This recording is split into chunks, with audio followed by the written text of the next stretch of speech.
तो बात करते हैं इस क्वेश्चन की, जो कि दिल्ली पुलिस 2020 में आया हुआ एक क्वेश्चन है। 3 दिसंबर को ये क्वेश्चन आया था एग्जाम में। तो जानते हैं 5 से 10 सेकंड में इस क्वेश्चन को कैसे सोल्व करेंगे।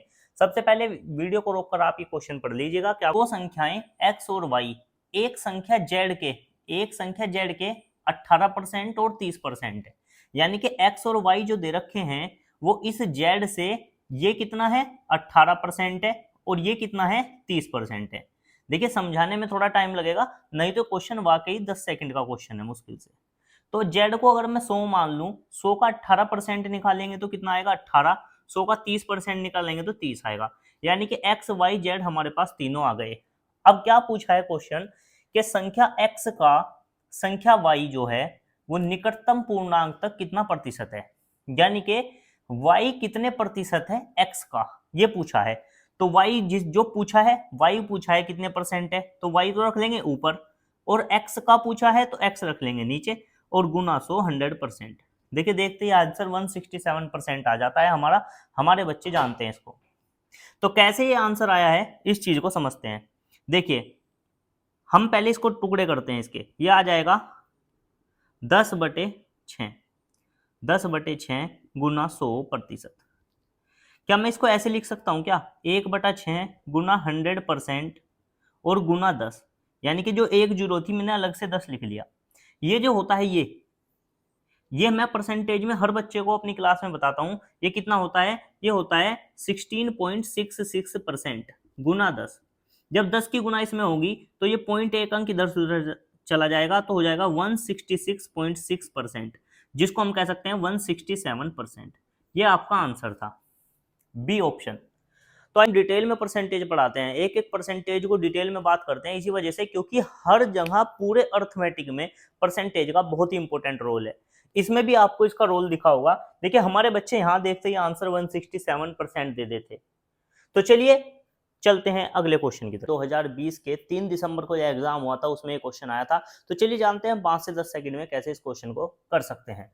तो क्या क्वेश्चन दिया हुआ है, वीडियो रोककर आप पढ़ लीजिएगा। मैं भी बता देता हूं। दो संख्याओं का एलसीएम 252 है, एचसीएफ 12 है, संख्याओं के बीच का अंतर 48 है, तो संख्याओं का योग हमसे पूछा है। यानी कि हमें संख्याओं के बीच का अंतर दिया है 48 और संख्याओं का जोड़ हमसे पूछा है। एचसीएफ और एलसीएम हमें दिए हैं। देखिए जब भी आपको ऐसी चीज दिखाई दे तो एक कॉम्बिनेशन मेरे याद आता है क्या, कि a माइनस बी की घात 2 प्लस 4ab बराबर होता है a प्लस बी की घात 2 के। हमसे ये जोड़ ही इसका पूछा है, संख्याओं का योग ज्ञात कीजिए। तो वैल्यू रख देते हैं। देखिए ए बी कैसे निकालेंगे, ए बी कैसे निकलता है कि एलसीएम गुना एचसीएफ बराबर पहली संख्या गुना दूसरी संख्या होता है। तो एलसीएम 252 दिया हुआ है और एचसीएफ हमारे पास 12 दिया हुआ है, तो दोनों ए बी का मान ये आपका आ जाएगा। वैल्यू रखते हैं, इसका मान 48 दिया हुआ है, 48 की घात 2 प्लस 4 गुना 252 गुना 12 बराबर a प्लस बी की घात 2। देखिए अगर इसका हम वर्क करते हैं तो 50 हो जाएगा, तो इसका वर्ग जो है ये आ जाएगा। देखिए सारी की सारी ट्रिक है अपने आप में निकालने की, वर्ग को भी अपनी क्लास में तो हम डिटेल में बताते हैं, लेकिन फिलहाल के लिए आप इस तरीके से याद करिएगा। इसकी जब हम गुना करेंगे तो सबसे पहले हम गुना करेंगे 4 की, इसमें 4 दूनी 8, 5 चौक 20, 2 4 दूनी 8 और 2 10 गुना 12 बराबर a प्लस बी की घात 2। तो ये आ जाएगा 2304 प्लस 96,012 बराबर a प्लस बी की घात 2। जब हम इसको जोड़ेंगे 6 4 10 0 हासिल लगा 0 हासिल लगा 1 4 4 1, तो ये आपका आ जाएगा a प्लस बी की घात 2। अब घात 2 हटाने के लिए a प्लस बी का जो मान आएगा वो अंडर रूट 144 तो 144 जो है 12 का वर्ग होता है और 2 जीरो में से एक जीरो आंसर आ जाएगी, तो आपका आंसर आ जाएगा 120। ऑप्शन नंबर सी आपका आंसर होगा। देखिए इतनी स्पीड से आपको क्वेश्चन करना है, फिर भी मैं थोड़ा सा समझाने के लिए थोड़ा टाइम ले रहा हूं, नहीं तो 5 से 10 सेकंड का ये क्वेश्चन था एग्जाम में करने के लिए। तो चलिए चलते हैं अगले क्वेश्चन की तरफ। तो देखिए ये क्वेश्चन जो है बहुत ही बेहतरीन क्वेश्चन है, जो कि दिल्ली पुलिस में आया हुआ है क्वेश्चन है। सन 2020 का ये क्वेश्चन है, 3 दिसंबर को एग्जाम में आया था। तो शायद ही इस क्वेश्चन को कोई कर पाया होगा, लेकिन ये बहुत बेहतरीन क्वेश्चन है, जिसकी प्रैक्टिस अच्छी होगी वही इस क्वेश्चन को कर पाया होगा। थोड़ा टाइम कंज्यूमिंग क्वेश्चन है, पर जल्द से जल्द इसको कोशिश करने की कोशिश करते हैं। तो देखिए क्या क्वेश्चन दिया हुआ है, वीडियो को रोककर आराम से आप क्वेश्चन को पढ़ लीजिए, मैं भी आपको पढ़ के बता देता हूँ कि 3 साझेदार हैं, उनको 2,21,000 रुपये आपस में इस तरह से विभाजित करने हैं कि यदि 2,000 रुपये, 3,000 रुपये, 4,000 रुपये को क्रमशः ए, बी तथा सी की धनराशि से निकाल दिया जाए तो जो धनराशि का हिस्सा वे प्राप्त करते हैं वो 11:18:24 के अनुपात में प्राप्त करते हैं। तब बी को कितनी धनराशि प्राप्त होती है? 4 ऑप्शन दिए गए हैं। देखिए 2,21,000 रुपए को आपस में उनको बांटना था, ठीक है, तो कुछ अनुपात आता जिस अनुपात में वे बांटते, लेकिन उन्होंने क्या कहा क्वेश्चन वालों ने कि ए के हिस्से में से 2,000 निकाल दिए, बी के हिस्से से 3 और इसके हिस्से से 4,000। जब इनके हिस्से से 2,000, 3,000, 4,000 निकाल दिए, उसके बाद जो बचा पैसा है उसका अनुपात ये दिया हुआ ए, बी, सी। देखिए ए को 11x रुपए मिले होंगे, हम इसको एग्जैक्ट कर लेते हैं 11x, लेकिन ये 2,000 रुपए जो इन्होंने निकाले हैं ये भी तो ए को मिले हुए होंगे, बाद में निकाले हैं लेकिन पहले तो मिल गए थे इनको जी। तो पहले ए का हिस्सा ये था, बी का हिस्सा था 18x प्लस 3,000 रुपये, जब तक ये 3,000 नहीं निकाले थे, और इसके हिस्सा रहा होगा 4,000 रुपये। तो ए को इतने रुपए मिले थे, बी को इतने रुपए मिले थे, सी को इतने रुपए मिले थे, और ये तीनों मिलाकर कितने थे? तीनों मिलाकर 2,21,000 रुपए थे। अगर हम तीनों को जोड़ देते हैं तो क्या आएगा? देखिए 4 और 3 7 और 2 9, 9,000 तो हो गई ये, प्लस 20, 30, 40, 40, 50, 53 हो गए, 53x हो गया ये, बराबर किसके? 2,21,000 रुपए के। 9,000 उधर जाएगा तो 53x का मान कितना बचेगा? 2,12,000 बच जाएगा, ठीक है। तो x का मान कितना आएगा? 2,12,000 बटे 53, 53 से कितनी बार कटेगा? 4 बार, 3 0 जुकी 2, तो x का मान कितना आ गया? 4,000। तो आपसे पूछा है b का हिस्सा कितना था, तो b का हिस्सा जो हमारा था वो था 18x प्लस 3,000, तो आएगा 18 गुना 4,000 प्लस 3,000, तो 18 चौक 72,000 प्लस 3,000, तो बी का हिस्सा आपका 75,000 रुपये आ गया।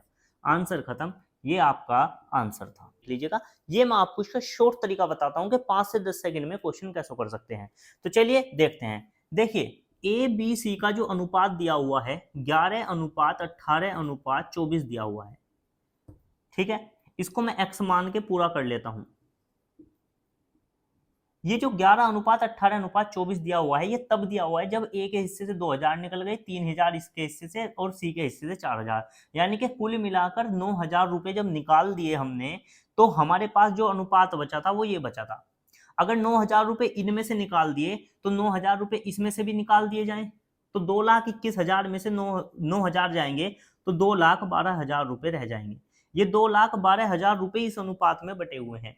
इन तीनों को जोड़ेंगे तो 20, 10, 30, 10, 40, 40, 8, 4, 12, 53x, 53x की वैल्यू 2,12,000 आ गई। तो x का मान कितना आ जाएगा? 53 से 212 4 बार कटेगा तो x का मान आ गया 4,000। आपसे पूछा है b को कितनी धनराशि मिली, तो b को धनराशि मिली थी 18x। 18x कब मिली थी? जब उसकी धनराशि से 3,000 रुपए निकाल दिए गए थे। तो पहले b को कितना धनराशि मिली होगी? 18x तो ये मिले होंगे, प्लस 3,000 जो निकाले थे वो भी तो बी के ही थे, तो 3,000 ये, तो 18,000, 18 गुना 4,000 प्लस 3,000 तो आ जाएगा 75,000। ये आपका छोटा सा क्वेश्चन था, ये भी मैंने आपको करके बताया है। मैं तो इसको डायरेक्ट ही कर देता, डायरेक्ट जोड़ता, बी है 53 बराबर इतना लिखता और एक्स का मान ये आता और ऐसे इसको सोल्व कर देता। तो बस आपको याद रखना है कि जो धनराशि घटाई हुई है, अगर सी का हिस्सा आपसे पूछता तो सी का हिस्सा आता 24x प्लस 4,000 जो निकाले थे वो भी आपको बाद में जोड़ने थे। तो बेसिक मेथड अगर आपको अच्छा लगता है तो बेसिक मेथड से आप चले जाएं, ये मेथड आपको अच्छे से समझ में आया तो इस मेथड से आप जा सकते हैं। तो जानते हैं इसको 5 से 10 सेकंड में क्वेश्चन को कैसे सोल्व कर सकते हैं। देखिए हमारी ऑफलाइन क्लासेज जो हैं वो अभी शुरू हो चुके हैं, अगर आप चाहें तो हमारी ऑफलाइन क्लासेज को ज्वाइन कर सकते हैं। उसके लिए आपको 8393913200 इस नंबर पर आपको कॉल करना है और आप अपनी जानकारी पूछ सकते हैं। ऑनलाइन क्लासेस और ऑनलाइन बेंच लॉन्च होने में अभी थोड़ा समय लगेगा, आपके लिए लाइव कोर्स भी लॉन्च करेंगे और ऑलरेडी रिकॉर्डेड बैच भी हम आपके लिए जल्द ही लॉन्च करने वाले हैं। तो फिलहाल के लिए जो भी हमारे आसपास यानी कि डिस्ट्रिक्ट मुजफ्फरनगर, जानसठ या मोरना के आसपास लोग रहते हैं, वो हमें कॉल करके बैच की जानकारी ले सकते हैं। तो चलिए क्वेश्चन की बात करते हैं। ये आपको क्वेश्चन पढ़ के बता देता हूं क्या क्वेश्चन है। एक धात्विक चादर 28 सेंटीमीटर तथा 16 सेंटीमीटर के आयामों के साथ आयताकार आकार की है। किसी ये आयताकार आकार की, इसके प्रत्येक कोने से एक वर्ग को काटा जाता है ताकि एक खुला हुआ बॉक्स बनाया जा सके। यानी कि जो खुला हुआ बॉक्स बनेगा ना, उसकी 3 साइड होंगी, लंबाई भी होगी, चौड़ाई भी होगी, ऊंचाई भी, क्योंकि इससे एक हमने एक वर्ग को बाहर निकाल दिया। ठीक है, यदि वर्ग की लंबाई 3 सेंटीमीटर है तो बॉक्स का आयतन ज्ञात कीजिए। ठीक है, तो चलिए बात करते हैं। सपोज करो आपके पास एक ऐसी आयताकार आपको एक सीट दे रखी थी। ठीक है, आयताकार सीट की जो लंबाई आपको 28 सेंटीमीटर दी थी, और उसने कहा कि इसके कोनों से हमने क्या निकाल दिए, इसके प्रत्येक कोने से एक वर्ग काट दिया। ऐसे प्रत्येक कोने से हमने इसके एक वर्ग काट दिया, और वर्ग की जो लंबाई है वो 3 सेंटीमीटर है। देखिए वर्ग यहाँ 3 सेंटीमीटर इसकी लंबाई है, और ये भी 3 सेंटीमीटर है। ठीक है, यहाँ भी 3 सेंटीमीटर और यहाँ भी 3 सेंटीमीटर होगा, यहाँ भी 3 और यहाँ भी 3, यहाँ भी 3 होगा ये, और यहाँ से भी 3 होगा। क्योंकि वर्ग की जो होती हैं, वर्ग की सारी भुजाएं आपस में क्या होती हैं, बराबर होती हैं। तो टोटल जो इसकी लंबाई दी हुई है चादर की 28 सेंटीमीटर दी हुई है, तो ये कितनी बच गई, 28 में से 3 इधर गया 3 इधर गया, तो ये कितना बच गया, 22। ठीक है, और ये कितना दे रखा था, इसकी जो चौड़ाई थी वो कितनी दे रखी थी, 16 सेंटीमीटर। 16 में से 3 इधर 3 इधर, तो बीच की कितनी डायमेंशन रहेगी, ये रहेगी आपकी 10 सेंटीमीटर। ठीक है, तो समझे। तो जब हमने ये 3-3 सेंटीमीटर के 4 बॉक्स निकाल दिए, तो इसकी लंबाई जो चादर की बची वो यहां से यहां तक बची बॉक्स निकालने के बाद। तो लंबाई हमारे पास कितनी रह गई, 22। ऐसी चौड़ाई हमारे पास कितनी रह गई, 10, क्योंकि 3 सेंटीमीटर इधर निकाल दिया, 3 सेंटीमीटर हमने इधर से निकाल दिया, तो 10 हमारे पास ये बच गया। देखिए जब हम एक खुला हुआ बॉक्स बनाते हैं तो बॉक्स की क्या होती है, एक ऊंचाई भी होती है, क्योंकि बॉक्स ऐसे बनेगा, इसका इस तरीके से आपका एक बॉक्स बनेगा जिसमें लंबाई, चौड़ाई और ये B, ये L और ये H भी होगा। H जो होगा वो 3 सेंटीमीटर होगा, क्योंकि जो हम बॉक्स निकाल रहे हैं ये 3 सेंटीमीटर का एक बॉक्स निकाल रहे हैं, तो इसकी हाइट कितनी होगी, इसकी हाइट मिलेगी कितनी, 3 सेंटीमीटर, जो कि इस तरीके से मिलेगी। तो हम जानते हैं बॉक्स का जो आयतन होगा, बॉक्स का आयतन जो होगा वो होगा L गुना B गुना H, यानी कि 22 गुना 10 गुना 3, तो 22 या 66, 660 इसका आंसर आ जाएगा। कुछ लोग डायरेक्ट यहाँ 22 देखकर आंसर लगाने की कोशिश करते हैं, जो कि ट्रिक से पढ़े होते हैं कि ऐसे देखकर आप आंसर लगा सकते हैं, लेकिन चारों ऑप्शन एग्जामिनर ने ऐसे रखे हैं जिसमें 22 का मल्टीपल है या 11 का मल्टीपल दिया हुआ है। तो आंसर आपका 22 दूनी 44 ये भी था, 22 या 66 ये भी था, तो हमारा आंसर सही क्या है, ऑप्शन नंबर बी। तो आप जो है अपने बेसिक्स मजबूत करके जाइए। अगर 4 ऑप्शन ऐसे दिए होते तो हम उसको अलग से सोल्व कर लेते। अगर 440 की जगह यहाँ पर 110 दिया होता, तब हम आंसर 22 का मल्टीपल 22 या 66 लगा सकते थे, लेकिन ऐसे आंसर आपको नहीं लगाना है, आपको बेसिक जरूर से पता होना चाहिए। तो आई होप कि क्वेश्चन आपको समझ में आया होगा। अगर कोई भी डाउट आपके मन में है या क्वेश्चन समझ में नहीं आया है तो आप मुझे कमेंट करके बताइएगा, मैं दोबारा से इसकी वीडियो बनाकर आपके लिए डाल दूंगा डिटेल में। क्वेश्चन जो है यूपी पुलिस, तो देखिए ये क्वेश्चन दिल्ली पुलिस 2020 में आया हुआ है, 3 दिसंबर को शिफ्ट थी, उसमें ये क्वेश्चन आया था। बड़ा अच्छा क्वेश्चन है। क्या है, लाभ हानि का ये क्वेश्चन दिया हुआ है। क्या क्वेश्चन है कि एक शर्ट का अंकित मूल्य 1824 रुपए है, शर्ट को 18% की छूट पर बेचा जाता है, यदि लाभ 14% हो तो शर्ट का क्रय मूल्य क्या होगा। देखिए हमारी क्लास वाले जानते होंगे इस तरह के क्वेश्चन को कैसे सोल्व करना है। क्या हम एक रिलेशन बताते हैं आपको कि क्रय मूल्य और अंकित मूल्य का एक रिलेशन होता है, क्या कि 100% माइनस डिस्काउंट परसेंट और 100% प्लस प्रॉफिट परसेंट, इनमें आपस में रेशो होता है। देखिए 100% माइनस डिस्काउंट कितना है 18%, और ये 100% प्लस प्रॉफिट कितना है 14%। तो जब इसमें से इसको घटाएंगे तो ये बचेगा कितना, हमारा कितना बचने वाला है 82, और ये कितना आ जाएगा 114। परसेंटेज से परसेंटेज कट जाएगा तो क्रय मूल्य और विक्रय मूल्य इतना आ जाएगा। तो विक्रय मूल्य आपका 114 की वैल्यू कितनी दी हुई है, 1824 दी हुई है, तो इससे इसको काटेंगे तो 1, और यहाँ कितना बचेगा, यहाँ आपका बचेगा 684 ये बचेगा। तो 114 की जब हम, ये कितनी बार कटेगा, 684 आ जाएगा आपका। जब 114 से हम इसको 684 को काटेंगे तो कितने बार जाएगा, 6 बार जाएगा। तो एक यूनिट की वैल्यू 16 आ जाएगी। एक यूनिट की वैल्यू 16 आ गई तो हमें क्या निकालना है, क्रय मूल्य। क्रय मूल्य कितना है हमारे पास, 82 यूनिट। तो 82 यूनिट की वैल्यू जब हम निकालेंगे तो आएगा 82 गुना 16। तो 16 दूनी 32 का 2 हासिल लगे 3, 16 छिकम 16 28, 128 और 3 131। तो आपका 1312 आपका आंसर आ जाएगा, जो कि ऑप्शन नंबर सी दिया हुआ है। देखिए आपकी कैलकुलेशन अच्छी होनी चाहिए, आपको टेबल एटलीस्ट 20 तक के पहाड़े आपको याद होने चाहिए, रटे हुए होने चाहिए, तभी आप एग्जाम में अपनी कैलकुलेशन को तेज करके अपना टाइम, वीडियो को रोककर आप क्वेश्चन आराम से पढ़ लीजिएगा। मैं भी आपको बता देता हूँ। एक निश्चित धनराशि पर 2 सही 2/3 वर्ष के लिए 15% वार्षिक ब्याज की दर से चक्रवृद्धि ब्याज 9,095 रुपए है। जब ब्याज की गणना वार्षिक रूप से की जाती है तो मूलधन ज्ञात कीजिए। देखिए आपको जो कंपाउंड इंटरेस्ट दिया हुआ है, कितना दिया हुआ है, 9,095, और आपको टाइम जो दिया हुआ है, टाइम कितना दिया है, 2 सही 2/3 वर्ष, ठीक है। और रेट ऑफ इंटरेस्ट आपका है 15% वार्षिक यानी कि एनुअल, ठीक है।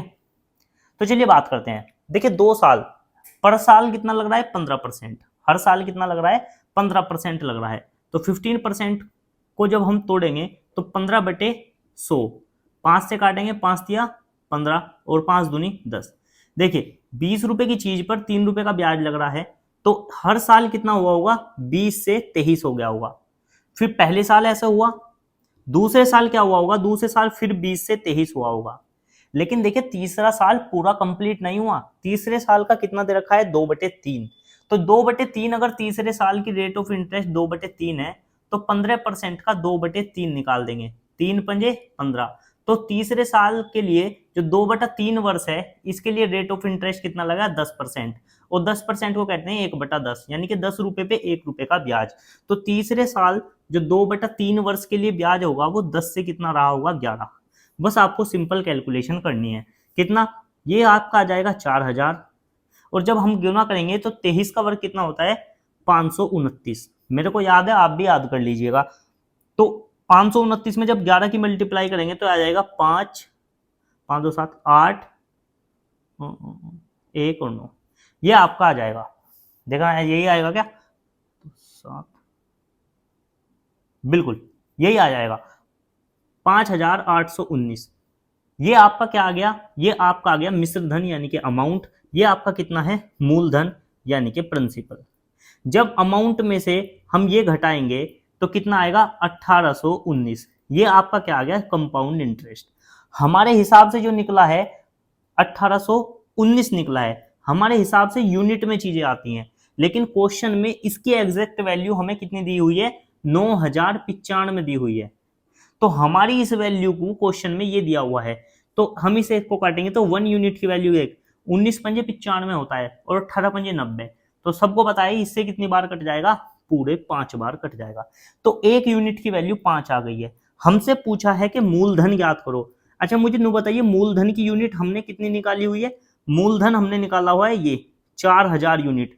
तो 4000 यूनिट की वैल्यू हमसे निकालनी है, हमने 4000 यूनिट की वैल्यू हमने निकालनी है। तो 4000, 1 यूनिट की वैल्यू कितनी है, 5। तो 4000 यूनिट की वैल्यू आ जाएगी 4000 गुना 5 यानी कि 20,000। आंसर खत्म। देखिए हम अपनी क्लास में यूनिट मान के क्वेश्चन करवाते हैं, एक्स मानने का हमारे यहाँ कोई रूल नहीं है, ठीक है। जमाना बदल रहा है और क्वेश्चन को स्पीड से अगर आपको करना है तो आपको ये यूनिट मेथड जो है ना, ये अपनाना पड़ेगा। अगर आप हमसे पढ़ना चाहते हैं तो हमारा नंबर है 8393913200। आप इस पर हमें कॉल कर सकते हैं। देखिए हमारी ऑफलाइन क्लासेस अभी चल रही है, ऑनलाइन क्लासेस के लिए हम जल्दी ही आपके लिए कोशिश कर रहे हैं। ऑनलाइन लाइव क्लासेस भी चलेंगी और आपको रिकॉर्डेड बैच भी मिल जाएंगे। उसके लिए आपको लगभग दिसंबर से हम शुरू करने जा रहे हैं। तो हमारा नंबर ये है, अगर आप हमारे आसपास रहते हैं, जानसठ, मोरना या मुजफ्फरनगर के आसपास हैं आप इस नंबर पर कॉल करके मुझसे बात कर सकते हैं। मैं आपको बता दूंगा कि हमारी कौन सी क्लास किस टाइम चल रही है। अगर आपके लिए सूटेबल है तो आप हमसे पढ़ सकते हैं। बाकी आपको इसी अप्रोच से क्वेश्चन सोल्व करना पड़ेगा, तभी आप जल्दी से आंसर दे पाएंगे। नहीं तो इस क्वेश्चन को आप या तो छोड़ देंगे या फिर आपसे ये ज्यादा टाइम लेगा। तो चलिए चलते हैं अगले क्वेश्चन की तरफ। क्वेश्चन को पढ़ लेते हैं। दो क्रमागत सम संख्याओं का गुणनफल क्या है जिनके वर्गों का अंतर 84 है। सबसे पहले हमें दो क्रमागत सम संख्याएं मान लेनी है। माना दो क्रमागत सम संख्या a और a+2 है। क्या है, इनके दोनों वर्गों का अंतर 84 है। तो बड़ी संख्या में से जब हम छोटी संख्या घटाएंगे तो इनका अंतर जो है वो कितना दिया हुआ है, 84 दिया हुआ है। देखिए बड़ी संख्या में से छोटी घटाएंगे तभी प्लस में आएगा, अन्यथा माइनस में आ जाता आंसर। a+b का वर्ग क्या होता है, a की घात 2 प्लस b की घात 2 यानी कि 4 प्लस के 2ab तो यह आ जाएगा 4a माइनस के a स्क्वायर दिया हुआ है और 84 के बराबर। a स्क्वायर से a का स्क्वायर कट जाएगा, आपका बचेगा 4 प्लस के 4a बराबर 84। 4 उधर जाएगा तो घट जाएगा, 80 बचेगा। तो 4a का मान आ जाएगा 80 और a का मान आ जाएगा 20। अगर a का मान 20 आ गया तो दूसरी संख्या थी a+2 यानी कि 20 प्लस के 2, दूसरी संख्या हो जाएगी 22। और इन दोनों का जो गुणनफल है वो कितना आ जाएगा, 20 गुना 22 बराबर 440। देखिए आप इसको बेसिक से भी बहुत स्पीड से कर सकते हैं क्वेश्चन को। जो मैंने ये पूरा का पूरा खोला है, आपको इसको खोलने की भी जरूरत नहीं है, आप इसे फटाफट तरीके से खत्म कर सकते हैं। अपने दिमाग में इन चीजों को सोल्व कर सकते हैं। मैं आपको करके बता रहा हूं, लेकिन आप इसको अपने माइंड में सोल्व करें, बहुत जल्दी से आपका 5 से 10 सेकंड में क्वेश्चन हो जाएगा। तो आई होप कि वीडियो अच्छी लगी होगी। वीडियो को लाइक शेयर जरूर करें।